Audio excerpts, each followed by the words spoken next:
매일 밤 다리가 저려서 잠을 설치고 저녁만 되면 코끼리 다리처럼 부으시는 분들, 오늘 영상 집중하셔야 합니다. 피곤해서 그런가 보다 하고 대수롭지 않게 여기거나 홈롤러로 문지르고 스트레칭만 열심히 하셨을 겁니다. 내 혈관 상태를 모르고 무작정 하는 어설픈 마사지와 스트레칭은 오히려 다리 속 핏줄을 터뜨리는 지름길이 될 수 있습니다. 내 다리 혈관을 망가뜨리는 최악의 습관 5가지와 돈 안 들이고 다리 순환을 정상으로 돌리는 최고의 습관 3가지를 알려드리겠습니다.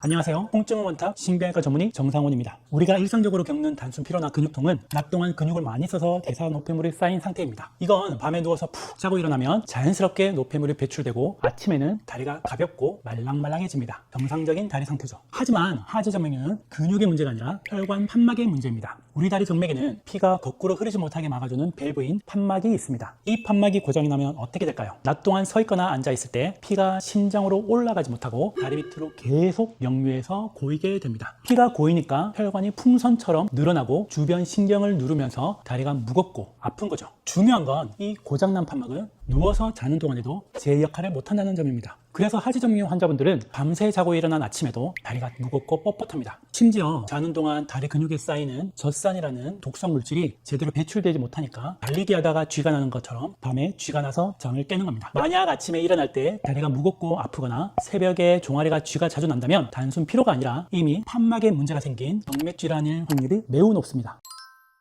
첫 번째 최악의 습관은 한 자세로 가만히 서 있거나 오래 앉아 있는 것입니다. 우리 몸의 동맥은 심장이라는 강력한 펌프가 있어서 온몸으로 피를 뿜어내지만 다리까지 내려간 정맥피는 심장으로 밀어주는 펌프가 없습니다. 대신 발을 움직이고 걸을 때마다 종아리 근육이 수축하면서 정맥 혈관을 쥐어짜줘야 피가 중력을 거스르고 심장으로 올라갈 수 있습니다. 의학계에서는 종아리 근육을 말초의 심장이라고 부릅니다. 그런데 백화점 판매원이나 교사나 은행원이나 온종일 가만히 서 있거나 모니터를 보면서 몇 시간씩 앉아 있는 경우, 출퇴근 시간 지하철에 오래 서 있는 경우, 이러한 경우에는 종아리 펌프가 완전히 멈춰서 버립니다. 멈춰버린 상태에서 중력은 피를 자꾸 아래로 잡아 당기니까 다리 혈관에 엄청난 양의 피가 고이게 됩니다. 동맥 혈관은 탱글탱글한 탄성이 있지만 정맥 혈관은 늘어날 수 있는 신축성이 있습니다. 그 신축성을 가진 정맥에 피가 고이게 되면 점점 팽창하게 되겠죠. 그러다 보면 피의 역류를 막아주던 판막이 헐거워지면서 망가지게 되는 것입니다. 1시간 앉아 있었다면 단 5분이라도 제자리 걸음을 하거나 움직여 주셔야 합니다. 두 번째 최악의 습관은 다리 꼬기와 쪼그려 앉기입니다. 이 자세들은 쉽게 말해서 흐르는 호수의 중간을 손으로 쥐고 꺾어버리는 것과 똑같습니다. 다리를 꼬게 되면 허벅지 안쪽 정맥과 무릎 뒤편에 있는 대정맥이 아주 강하게 압박을 받습니다. 쪼그려 앉는 자세 역시 무릎 뒤쪽 정맥을 극단적으로 꺾어버리죠. 길목을 막고 꺾어버리니까 갈 곳 없는 피들이 종아리와 발목 주변 모세혈관으로 쏠리게 됩니다. 이로 인해서 혈관 내부 압력이 정상 기준치의 몇 배 이상으로 폭등하게 되고 늘어난 혈관벽 사이에 수분이 빠져나가서 다리가 부어오르고 결국 판막이 연쇄적으로 고장나게 됩니다. 세 번째 최악의 습관은 스쿼트나 레그프레스 같은 고중량 하체 운동입니다. 우리가 무거운 무게를 들 때 순간적으로 숨을 참으며 배에 힘을 주게 되죠. 이걸 의학적으로 발살바 기법이라고 하는데 이때 복압이 극단적으로 상승합니다. 하체에서 심장으로 올라가는 정맥은 반드시 배를 관통해서 올라가야 하는데 배의 압력이 꽉 차서 길을 막아버리면 다리에서 올라오던 피가 배를 통과하지 못하고 아래로 강하게 역류해버립니다. 근육을 키우려다가 높은 압력 때문에 다리 혈관 판막을 터뜨려버리게 되는 겁니다. 네 번째 최악의 습관은 스키니진, 보정속옷, 종아리를 조이는 롱부츠의 착용입니다. 허벅지나 종아리 혹은 골반 주위를 압박하는 옷을 입으면 얇은 정맥 혈관들이 짓눌려 납작해집니다. 통로가 좁아지니까 혈류 속도가 급격히 느려지고 심장으로 가야 할 피가 정체되면서 아래쪽 혈관들의 압력이 높아지게 됩니다. 외관상 날씬해 보일지는 몰라도 다리 속 혈관은 고혈압 상태에 시달리게 되는 겁니다.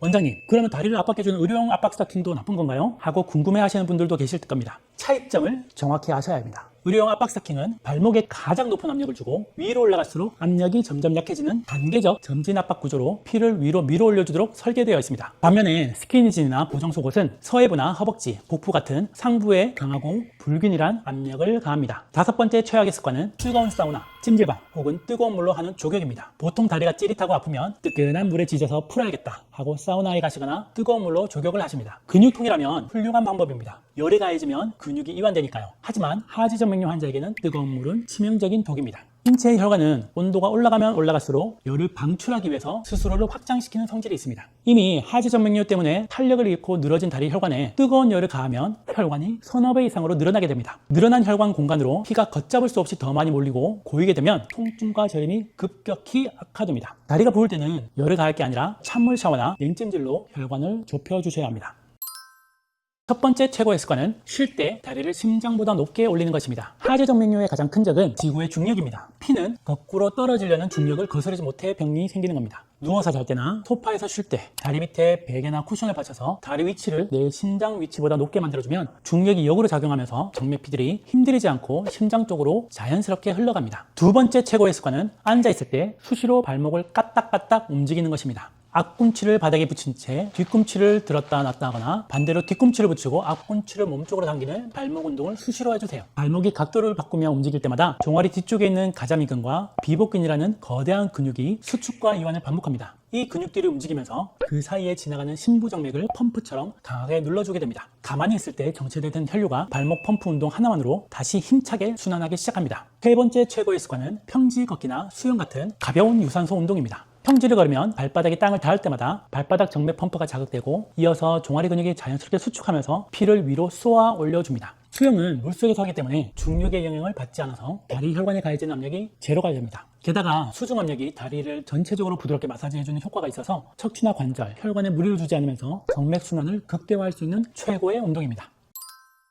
이미 판막이 심하게 고장난 상태라면 습관만으로는 한계가 있습니다. 하지 정맥류는 시간이 흐를수록 상태가 무조건 악화되는 대표적인 진행성 질환이기 때문에 방치하면 혈액이 고여 썩으면서 피부가 시커멓게 변하거나 결국 세포가 괴사해 피부에 구멍이 뚫리게 되는 궤양으로 발전할 수 있습니다. 과거에는 칼로 피부를 째고 부풀어 오른 핏줄을 몸 밖으로 잡아 뜯어내거나 뜨거운 레이저로 지지는 무서운 수술을 해야 해서 통증 걱정에 병원 문턱조차 못 넘는 분들이 많았습니다. 요즘 의학계에서 환자들이 가장 열광하는 최신 트렌드는 바로 배나실 치료입니다. 배나실은 칼을 대거나 열을 지지는 방식이 아니라 아주 미세한 카테터를 통해 고장난 혈관 내부에 의료용 생체 접착제를 극수량 주입한 뒤에 혈관을 양면 테이프처럼 붙여서 안전하게 폐쇄해버리는 비수술적 치료법입니다. 피가 역류하는 문제 혈관을 원천 봉쇄해서 정상 혈관으로 피가 돌도록 길을 바꾸어주는 원리입니다. 기존 레이저나 수술은 혈관을 태우거나 뜯어냈기 때문에 주변 감각신경이 같이 손상될 수 있습니다. 그렇기 때문에 수술 후에 극심한 통증과 피멍에 시달려야 했습니다. 반면에 배나실은 물리적인 손상이나 열 손상이 전혀 없기 때문에 시술 중이나 후에도 통증이 거의 느껴지지 않고 흉터도 거의 남지 않습니다. 사용되는 접착제 성분 역시 시아노아크릴레이트로 베트남 전쟁 때부터 지금까지 계속 쓰이는 안전한 물질이니 안심하셔도 됩니다. 기존 수술을 받고 나면 한여름이든 겨울이든 상관없이 한 달 동안 의료용 압박사킹을 의무적으로 차용해야 했습니다. 배나실은 주입 즉시 혈관이 완벽하게 접착되기 때문에 압박사킹을 신으실 필요가 없습니다. 다음날 바로 샤워하시는 것도 가능하고 가벼운 일상생활도 즉시 복귀가 가능합니다. 오늘 저와 함께 다리 건강을 망치는 습관과 살리는 습관, 그리고 칼을 대지 않는 배나실 치료법까지 알아봤습니다. 더 이상 밤마다 다리를 붙잡고 참으면서 병 키우지 마시고 전문가와 상의하셔서 가볍고 건강한 다리를 되찾으시기 바랍니다. 지금까지 통증 원탑 신경외과 전문의 정상훈이었습니다.